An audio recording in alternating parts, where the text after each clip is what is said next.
Margaret and Tom admit they have not been the best at co-parenting. They got divorced when Tommy was 5, and Tom says that Margaret was abusive and demanding, and Margaret says Tom was self-centered and lazy. They got a divorce. Tommy says he remembers all the fighting and blames his parents for his emotional issues. Take a look. When I was younger, my mom and dad would fight constantly. If they weren't fighting, they weren't in the same room. My mother and father divorced because my mom's constant drinking. She was also cheating on him with her now husband.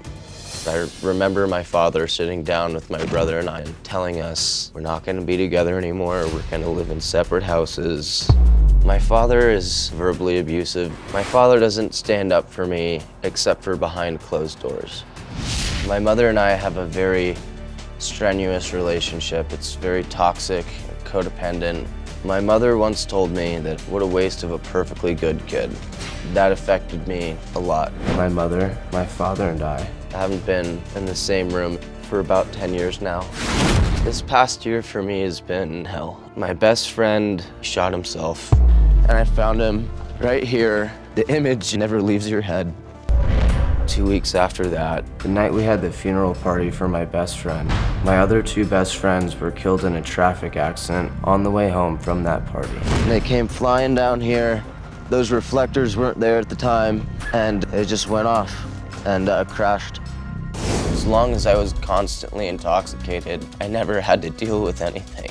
I was destroyed by the demon inside that bottle. I was destroyed by being abandoned by my parents. That was the beginning of the worst part of my life this last year that's just killed me. It's the downward spiral that started it all.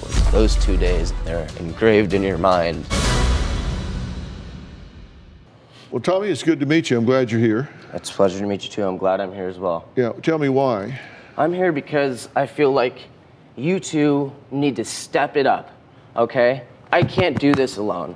I've been through a lot of stuff, and I've had my faults, and I'll admit them right now and tell you everything I've done wrong.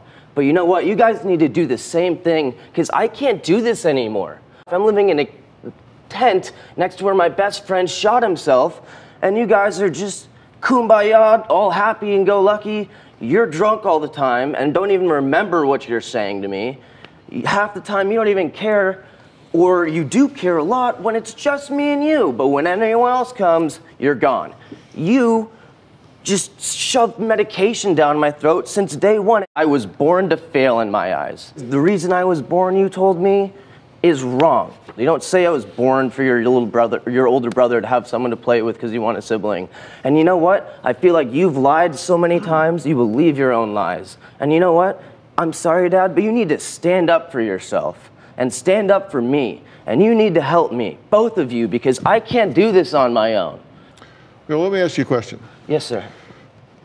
You are living in a tent some now, right? Yes. I assume you don't have a TV in that tent, so you probably don't watch Dr. Phil a lot. No, I have my cell phone, and I've caught up on the show since I've seen a couple episodes. I've watched a lot of clips. Okay. Just lately? Just recently, yes. Okay, so you're not like a lifelong fan and viewer? No. Oh, hell, that's what's wrong with you. Let me tell you why I'm asking. And I need to preface this with a cautionary statement, because it's going to sound like I'm on your side 100%. And it's going to sound that way because that's true. They are, as well, the best they know how. And it's going to sound like I'm making a lot of excuses for you. And I'm not. But what I'm going to do is I want you and your parents to have a clear understanding of how I think we got where we are. I'm a product of my environment.